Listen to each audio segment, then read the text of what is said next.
we meet in an hour of change and challenge, in a decade of hope and fear, in an age of both knowledge and ignorance. If this capsule history of our progress teaches us anything, it is that man in his quest for knowledge and progress is determined and cannot be deterred.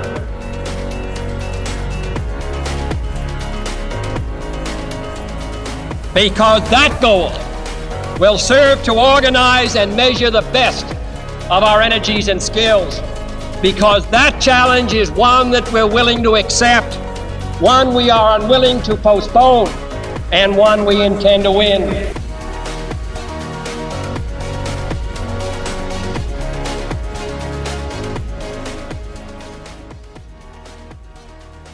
Welcome to another episode of the Energy Impact Podcast. Super excited to be joined today by Reddy, Managing Partner of Venture at Energy Impact Partners, the other EIP, as we like to say. Samir, great to have you on. Likewise. Thanks for having me. It's a real pleasure. Before we get into all of the cool stuff that you're working on, tell us a little bit about yourself. Where are you from? Yeah, so I actually grew up in Gainesville, Florida. So, I spent effectively the first 21 years of my life there, which I never thought I would say when I was in my teens. But it was, for me, it was a great upbringing. My dad was an environmental scientist. He worked at the local university there. Through that, I think I got a pretty good sort of insight into sustainability from a pretty young age. I wouldn't say that that's really kind of what drew me to kind of this broader field, but great place to grow up. Moving to New York in my early 20s was certainly mind-blowing, as a small town kid, but it's that's where I call home for the last 17 years. So I live in Brooklyn with my wife and my two kids, and if I sound sleep deprived, it's because I have a 3-month-old who seems to be even more difficult to sleep train than our first. Definitely okay with me. We've got a 4-week-old, so I feel some of your pain. This is going to be a real riot in this podcast. Yeah, we'll sound all over the place. Yeah. So that's actually super interesting because I don't think like the environmental field really was what it was. I mean, there's not many people that can say this is a family affair. I mean, how much of that did like actually impacted sort of your decision? Like, did you know what your dad did? Was it like something that was talked about? Yeah, it's funny. I mean, my dad's a water scientist, so I remember as early as when I was 5, our teacher went around the room and asked us all what our parents did. I told them my dad cleans lakes for a living. I don't think I summarized that quite as accurately as I would have hoped, but he, having grown up in India, I mean, water security was always kind of top of mind for him from a very young age. This is sort of what he always wanted to do. Coming to the U.S., water, much like energy and electricity and every commodity we rely on, we just take for granted. It just exists, and it shows up when you need it. So I think it was sort of a fascinating perspective early on, not only to hear his perspective, but also to make those trips back to India, where you have to boil water for 4 or 5 hours when you want to use it. You have to experience 3 to 4 hours of blackouts throughout the day. So sort of not taking these givens as givens, certainly played a role in kind of shaping my perspective in what I might call my old age, but I'm on the precipice of 40. So, and how much like were you aware of this sort of dichotomy between what you saw back in India versus the U.S.? I mean, it was just like, if you were 8, is that something that like you remember thinking about, or is this more of like in hindsight, like, man, you're really seeing it firsthand more than perhaps most in our field?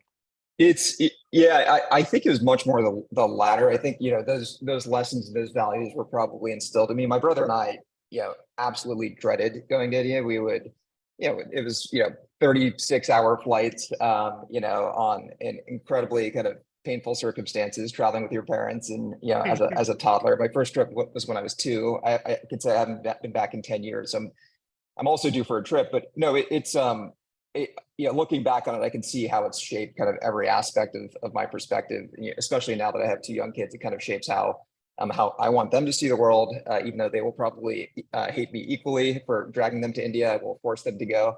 And what's been interesting too, I mean, I went there 10 years ago, and every time you go back to India, you hear it from all your relatives there, you have to come back. Things have changed drastically for the better. And while that's true, the middle class has expanded massively.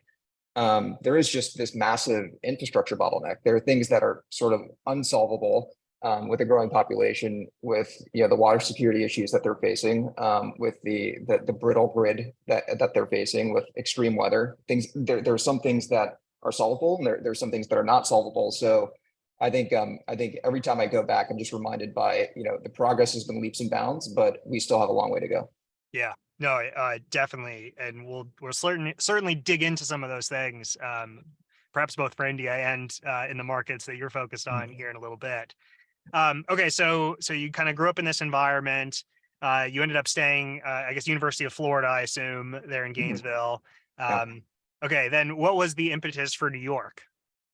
Yeah, so New York for me, I mean, so I studied in London for a summer, then I did an internship the following summer in London. So I always got kind of big city exposure. I sort of knew from a life just comes at you a lot faster in a big city, and being in a big city in your 20s, when you sort of have the appetite to experience all the diversity and the culture and just the relationships that you build is something I always sort of knew that I was meant for. And like when you also conversely, when you spend 21 years in the same place, you're ready for a move. As much as I love Gainesville, so I knew that I was meant to be in New York. I mean, I studied finance and economics, so just from a background perspective, I also knew that naturally New York was the epicenter of that entire ecosystem. And I never really kind of considered that the intersection of finance and climate, or finance and clean tech, or sustainability, whatever you want to call it, would have been a natural path. But just through my research, I kind of discovered that GE, of all places, had this really interesting division of their business that really not many people knew about. In the 2000s, it was called Energy Financial Services, which was really a $20 billion private equity fund that GE built with their own balance sheet capital, at a time where the market was still kind of very much in its infancy. And that division of GE did everything from scaling and investing in wind and solar, like infrastructure, to investing in venture capital. Some of the earliest wins that we see today, companies like SolarEdge or TPI Composites. So it was a really interesting ecosystem, and the advantage that GE had at that time, which got me excited about the platform, is that they had insight. They had this unfair advantage. They had, you could talk to Jim Lyons, the head of wind research at GE, if you wanted to make an investment in the wind space. Conversely, in the solar space, they had just domain experts kind of across the organization.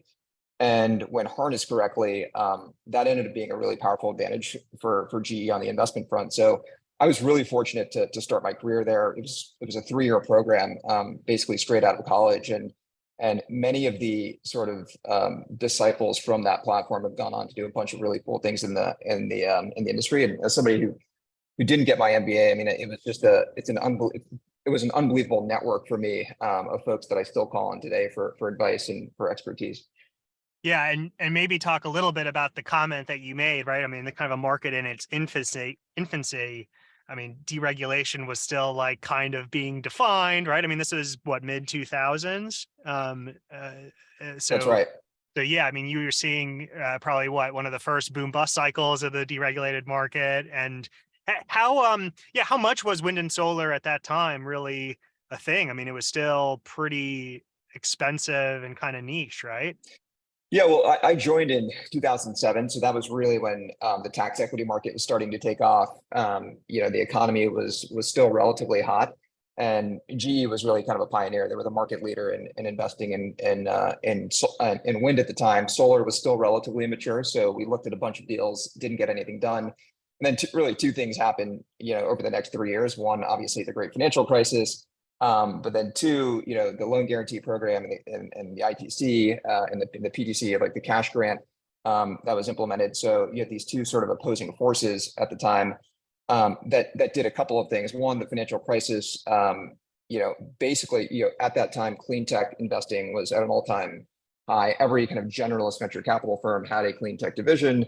Once capital gets scarce, everybody goes back to doing what they're really good at, and most of those traditional generalist firms basically dried up from a clean tech perspective. So that entire market disappeared.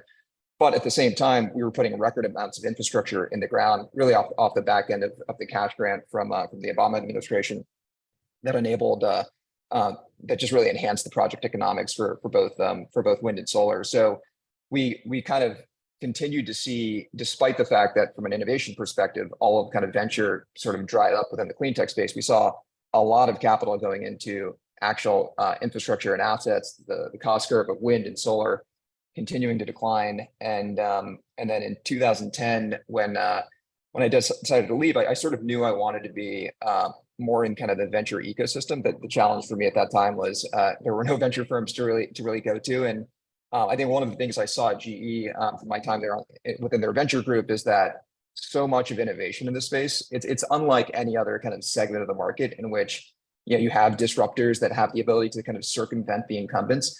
If you operate in the space, you work with the incumbents, you have to. And I think the lesson learned from kind of clean tech 1.0, if you want to call it that, is so many companies, took this, very abrasive stance in partnering and working with the incumbents. And so from my perspective, I just kind of saw that the incumbents had so much leverage and ultimately were the best position to not only like scale decarbonization, but also to sort of enable some of these new technologies. So from that perspective, when I left GE, I wanted to get a better understanding of how the utility sector works specifically. Spent the next 5 years of my life at a firm called Evercore. They were one of the leading investment banks, really focused on the utility sector. And through that experience, got to work with a lot of kind of the largest mega cap utilities, got to work on some of the first renewable energy yield codes. So really got a diverse set of experience that kind of rounded out the perspective I got at GE. And then in 2015, I don't know, when you work 80 to 100 hours a week in banking, I think I lost a lot of friendships. So I just thought I'd take some time off and repair some of those relationships. I think I can still call myself a late millennial. I think I did the late millennial thing of traveling for 6 months, clearing my head. And then I really kind of determined back then what I wanted to do next was start a company in the space. And, I initially kind of dipped my toe into the water. I was advising 2 startups in the space, neither of which I think exist today, but it was a great experience for me. I remember pitching our founder, Hans Kobler, on one of the ideas, and he convinced me kind of why that idea would never work and that I should join him and help him build EIP. And that EIP was really, built and really what they were building at the time was really its own startup story. And like any good founder, he probably convinced me within 12 seconds. And we had several weeks of discussions, and I joined, and the rest has been history. Awesome. Yeah, definitely want to dig into that journey in pretty good detail. But there are 2 observations I think you made in that story that are worth highlighting.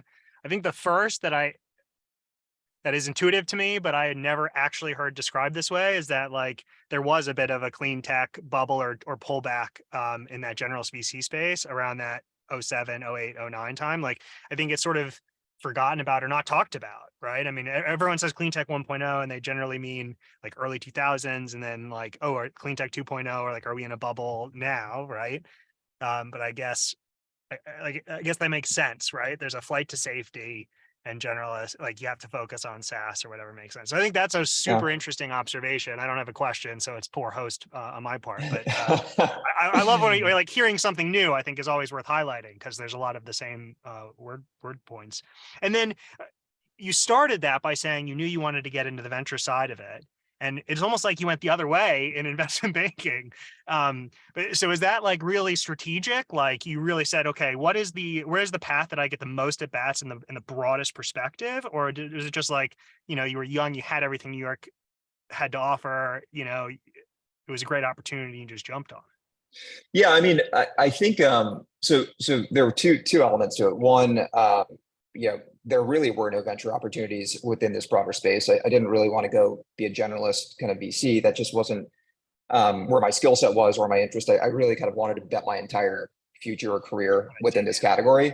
And then second, the venture kind of path is really atypical. I mean, there really is no playbook for how to break into venture, but I didn't have enough confidence in sort of my capabilities. I had a lot of confidence in my domain expertise that I developed at GE, but I think they were just kind of really, there's just kind of business acumen or foundational understanding of corporate finance, just really kind of foundational elements of kind of the overall skill set that I felt like I was lacking. And there's just no better place than investment banking to really kind of develop that skill set. So, and again, not everyone takes the same path, whether if they're trying to get into the broader venture space. But for me, I sort of knew that was kind of leaning into my strengths was going to be kind of around kind of financial acumen. So I knew that's kind of where I wanted to dig in a little bit deeper. And then lastly, as I mentioned, I mean, I think the incumbency piece was, I don't know how strategic that was at the time or whether that was sort of blind luck, but that perspective is probably some of the most helpful perspective I've gotten. I've had the chance to sit in on utility board conversations or C-suite level meetings, and you just hear how I think oftentimes, especially back then, utilities were looked at as like the slow moving incumbents who don't want to innovate, but then you actually hear it from their perspective and you hear the challenges they're facing. They have to manage kind of how do you keep rates low? How do you maintain reliability? And then how do you simultaneously decarbonize the grid? It's this really complicated formula. And, you know, from the outside, you're like, oh, you guys are just slow moving. And, but nobody's really giving them full credit. The 99.99% of the time, the grid is working flawlessly. We all just kind of accept that the lights are working. So. Yeah. No, I mean, I think there's been increased specialization across the space, right? Of people that, coming back to your point around partnering. Yeah, that's fascinating. And you saw you saw at least one major commodity price cycle, and maybe another blip or two in that. So that was probably a really good time to have that perspective. Okay. So yeah, you said investment banking, no longer for you, took some time. Yeah, tell us a little more about the kind of startups. Like, did you kind of create some of your own theses during this time that you wanted to test, or you just had good connections? You're like, I want to see what it's like in an operating environment. Like, walk us through that up to the EIP pitch. Yeah, I mean, I did. I mean, there were 2 or 3 specific ideas that I was pursuing. You know, one was in the microgrid space, so kind of believed in the future of microgrids. I was thinking about it much more from like a city perspective. And how kind of public-private partnerships work. I had a lot of colleagues in the UK while I was at Evercore that were mentors to me and kind of gave me a lot of perspective around how that sort of public-private partnership model worked in the UK. And I thought that could work here. I quickly realized that's a really hard model to scale. Since then, it did inspire me to invest in one of the microgrid companies that we invested in here at EIP. But that was sort of one idea I was looking at, and the other was. You know, was in the kind of the CNI space around brokerage and you know, I won't sort of belabor you with a long boring story, but I think what I saw back then is, you know, deregulation or adoption of a deregulated electricity plan is much more common in the CNI market today. Brokers control a lot of the cards or the relationship with those big CNI brokers, and you know, if you want to decarbonize the building footprint, which is a massive kind of untapped opportunity, the wedge is around kind of what is the most seamless path into those relationships, and what's the easiest way to acquire those customers. And brokerage was the most established channel to market. So I was thinking through kind of a marketplace idea there. And I actually found, I mean, there are a couple of interesting companies that have been doing that since. So it's still something I haven't given up on. Yeah, those are both. You were very early in both of those. So regardless of the outcome of those specific ventures, right? I mean, I think those are 2, well, yeah, you tell us as we get into the EIP experience. I think those are 2 verticals that have quite a few tailwinds.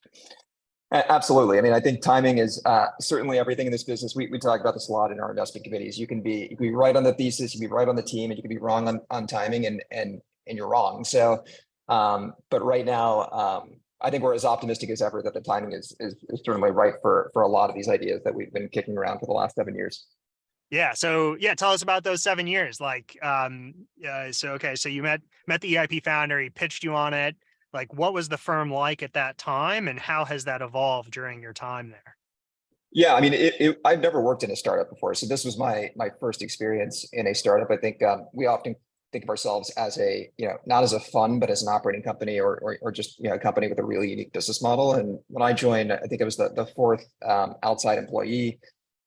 We were literally working out of a basement. So kind of got there's that sort of just the cool kind of romantic kind of startup feeling that you got and energy you got in those early days. The first day on the job, I had to literally go to Best Buy, and the good banker that I am, I had to buy the 2 monitors because I need the dual monitor setup. You got to take the F1 key off too, right? You got to be. Yeah. Oh man, I feel seen right now.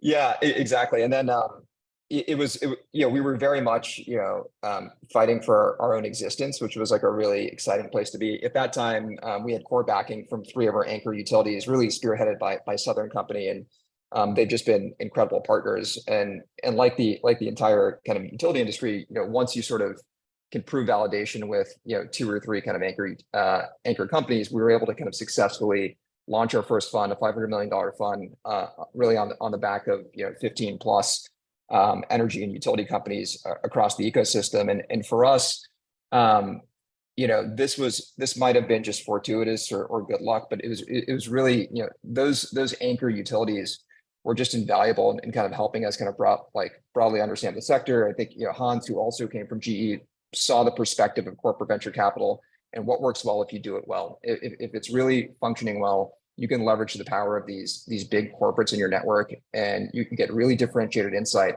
which should theoretically allow you to make better investments. And then once you make the investment, you should theoretically be able to better help these companies grow and scale through facilitating commercial relationships. So that was really kind of the aspirational goal of what we were building in the early days of EIP. Those anchor group, that anchor kind of core 15 plus utilities, they really took a bet on a young firm at the time. And I think it was a really symbiotic relationship. We've grown the firm in those early days from 4 people. We just hired our 94th person today. And that group of 15 utilities has grown to 65 plus corporates, which kind of really run the gamut from tech. You have Microsoft and Amazon to major kind of built environment real estate players to major fleet owner operators. And what's been pretty cool to see, I guess, over the last 7 or 8 years, I mean, our growth is really kind of a function of the evolution of this sector over that period of time. When I joined EIP, I think 40 companies, public companies, made some form of a net zero commitment. Today, that number is 4,000.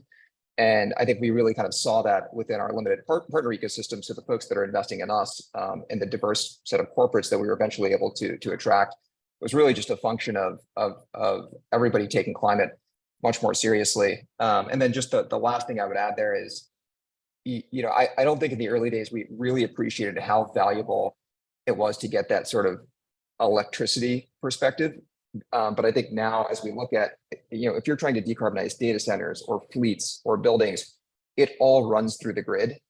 Everything runs. The grid is really the platform for decarbonizing every major industry. If you're going to decarbonize pipelines with hydrogen, that goes through the grid. If you're going to decarbonize your data centers, that goes through the grid. If you want to electrify buildings, homes, transportation, it goes through the grid. So the core group of utilities that we have has really given us really differentiated insight into where we think the market is heading. Yeah, really interesting. Yeah, I'd love to understand that evolution because, where we sit today, it's like, well, yeah, of course, there's all this, like you said, 400 or 40 to 4,000, right? Like, when you were out talking to these utilities in 2015, right? I mean, gas price had been holding steady at $3 for what felt like forever. I guess oil was still pretty high, but electricity was relatively cheap. Like, I think that's pretty forward. I think it was pretty forward looking of those utilities and perhaps very different than an LP base mostly of strategics. Like, has that been like a core principle for your platform over time, or just sort of how it worked out? Yeah, absolutely. And I back to the point I made of, getting exposure to some of those C-suite conversations. I just don't think that the executives in this industry are really given enough credit for how forward thinking they are. And I think you just illustrated the perfect example of where they were. Sorry, I'll say it again. You just illustrated the perfect example of where they were just leaps and bounds kind of ahead of the rest of the market and kind of leading from the front. I think from our perspective, corporate venture capital is always something that got a bad rap. And it was viewed as, this is not the smart money, or this is unsophisticated money. And I think that conversation has completely shifted within our sector, because I think every single startup out there in our space realizes that corporates can bring something that no traditional kind of pure financial VC can bring, which is they can help bring insight, they can help bring scale. And that's why, you look at our sector, corporates are leading major investment rounds in a way that would never occur in, enterprise software or any other segment. So, we've got a team of, 94 folks that we think are brilliant across technology, regulatory, go-to-market, entrepreneurs. But, and as brilliant as our team is, our true secret sauce or true advantage is really harnessing and leveraging this corporate ecosystem to help these companies scale. And if we can help, if you're building a company in this space, congratulations, you've chosen probably the most difficult problem to solve. It's a really tough technological problem to solve. It's a really hard regulatory problem to solve. And on top of all of that, if you get those two things right, it's still a very challenging go-to-market. So it's really that last piece where we lean in big time and hope to sort of alleviate some of the constraints to scaling the space. Yeah, no, I guess I didn't realize that it was such a strategic LP base, and it sounds so, I mean, in the best way, it sounds so obvious when you'd say it, right? I mean, and I think you're still pretty unique in that sense, which is super cool. So what are the verticals then over the last 6-7 years? Maybe tell us about the different funds, at least what you can kind of share publicly, and how the theses have evolved and the different trends that you guys have sort of invested in. Yeah. So from a vertical perspective, we are, we really run the gamut of like the broader kind of climate ecosystem. So the way we sort of define the world is anything that kind of decarbonizes the supply side of the equation. So whether that's the clean electron or the molecules that flow through pipelines, investing in technologies that can help accelerate our path to decarbonizing the supply side. And then we also look to the demand side. So what are technologies that can make the demand side more sustainable, whether that's energy efficiency or electrification. So electrification is a massive theme for us, whether it's within the home and investing in kind of the next generation of heat pumps, or within the building. We just invested in a company last year called Moxion, which is displacing the broader kind of diesel industry, which is $100 billion a year industry. You wouldn't think of that as a natural path to electrification. So that's kind of a second theme for us. And then third is if we're really going to scale electrification on one end and we're going to decarbonize the grid on the other. Those two forces have the potential to be inherently destabilizing. And you layer on top of that extreme weather and then grid resilience and kind of climate adaptation, whatever you want to call it, becomes increasingly important. So that's also a major thing that we're focused on is how do we ensure that we can do all of this reliably? So, we've invested in microgrids, we've invested in companies that are building kind of composite T&D poles to make our above ground infrastructure more resilient. So that's kind of a third vertical for us. And then lastly, there is just this digital underpinning to all of that. So there is a software stack that sort of underpins all of that. So how do we make sure that all of this can be deployed more seamlessly, whether that's software that better integrates DERs, whether that's technology that makes the grid inherently more cyber secure. That's really kind of the fourth pillar of what we look at.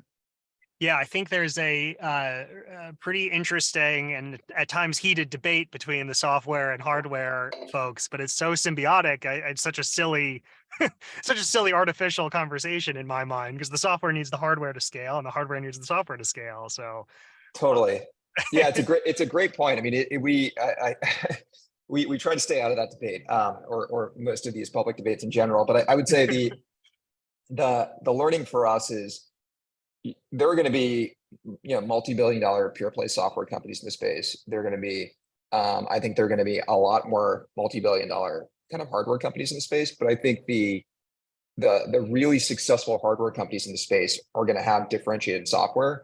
And hardware is really going to be the wedge into that customer to then get them to adopt the software. So I think in a space that is as capital intensive as ours, I think staying away from hardware is incredibly challenging. You take McKinsey's estimates of whatever, $9 trillion of annual spend that's going to go into decarbonizing the economy by pick your year at 2050. That's not going to be software spend. I mean, most of that's going to be hardware spend. So software is really going to be the enabling layer. And I think especially as we see kind of massive deployment of infrastructure, renewables, fleets, EV charging, that's really where software shines in managing the deployment and the optimization of those assets. So I do think we still need to get more infrastructure in the ground, and we'll see more and more software business models evolve. Yeah, I think you sort of articulated this, and like if we need to electrify and increase demand and we need to decarbonize on the supply side, all of that is a very physical problem, right? So you can't, get Chat GPT to like software over it. It's funny. We were talking about Chat GPT at a board meeting recently, and there was a company that's building physical infrastructure. And I was like, I'm pretty confident you guys are going to be around in 30, 40 years. And But yeah, I'm terrified of ChatGPT, and I try not to use it as much as possible. Sometime over a beer, yeah, we can dig into that layer of AI and everything. Yeah. So, do you have like a favorite deal in all of the, I mean, there's so many verticals and so many things, we could probably talk for hours. But is there like a specific deal or transaction that, you're most proud of or you're most bullish on? I don't want you to, like, maybe that's like picking amongst children. But is there one that you want to share, a few more specifics on out of those verticals? Yeah, you actually are making me pick amongst children, so I'm gonna avoid that trap. I Okay. mean, I think Okay. one company we just recently invested is a company called Mill. They operate in the broader kind of food waste space, and really what they attempt to do is to really reduce a lot of the friction from composting. So this is personally a challenge that my wife and I have faced. We've tried to compost. It's disgusting. It's not good for our marriage. And what I It's love probably about tough in Mill, Brooklyn. it is tough in Brooklyn.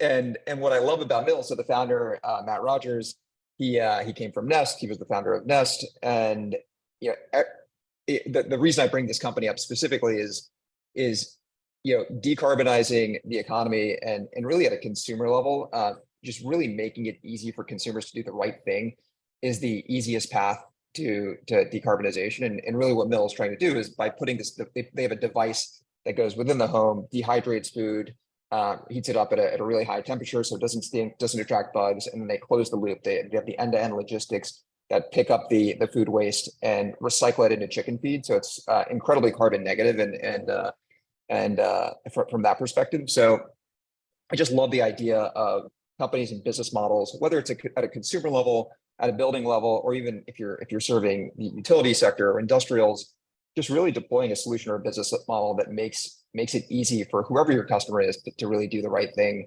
is really the winning formula in this space. You have to take as much friction out of the buying experience as possible. And Mill's kind of just one example of that within our on the consumer front.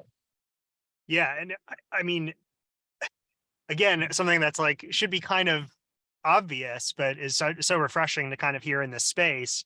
Like that's just general good business, right? The the less friction your customer has in buying your product, the better. And here with the same model just applied to carbon negative businesses just makes all the sense in the world. Totally. I mean, I look at so if you look at pre-COVID, we would jump on a flight to San Francisco from New York to go see a climate company for a board meeting. It would be a 6-hour board meeting and dinner, and you would fly back, and the whole board would do that. That was the expectation pre-COVID. And then today 1 in 4 of those board, and it's a ton of emissions literally from that single flight. Today, 1 in 4 of those board meetings will be in person. 3 out of 4 will be on Zoom, and so I could even argue that Zoom is one of the most kind of underrated climate companies, and that they've taken all of the friction out of it having that comparable experience in person, and that, so like I think sometimes those examples are just lesser obvious as well. Yeah, no, super fascinating. Okay, so what are your predictions then moving forward? Like where, like out of those 4 verticals, like where is the firm spending its time? Like what are you telling LPs? What are your LPs telling you on like what they're most excited about? Yeah, it's I wish I had some brilliant insights here. I think we are for us, it's really just more of the same that we've been focused on for the last 7 or 8 years. So I mean, from an EV charging perspective, we're still at sub 5% penetration. So we're going to see a massive inflection, whether it's fleets, whether it's at the passenger level, whether it's aviation, whether it's shipping. It's still TBD on kind of who wins some of these categories between hydrogen and electrification. But broadly speaking, I think we're super bullish on the electrification of transportation in general, but also we're thinking about kind of the second and third order effects of that. So like what are ways for us to get ahead of the impacts of that? If you think of our head of research, Andy Lubershan, likes to think of the world in terms of Whole Foods. So if you take your average Whole Foods, which has kind of have roughly kind of 500 kW kilowatts of load today, and then you want to put DC fast charging on that site, you're basically 10 or 20 or 30xing kind of the overall load profile of that site. So what does that mean for the grid at large? What are technologies that are going to help us kind of get there? So I think there are these foundational technologies that are lesser obvious. I think everyone is kind of rushing towards hydrogen, electrification. Those are kind of the obvious place, but what are kind of lesser or kind of second or third order ways to kind of play that theme? So for us, resiliency is one that we're super bullish on. We're invested in a company called Enchanted Rock. We see this, the demand that they're seeing through their business for microgrids. And really they deploy microgrids as service to data centers, to cities, to water utilities, to electric utilities. And we're just seeing, we're at the infancy of kind of seeing the adoption of many of these more resilient technologies. So I think that's a theme that will continue to play time and time again.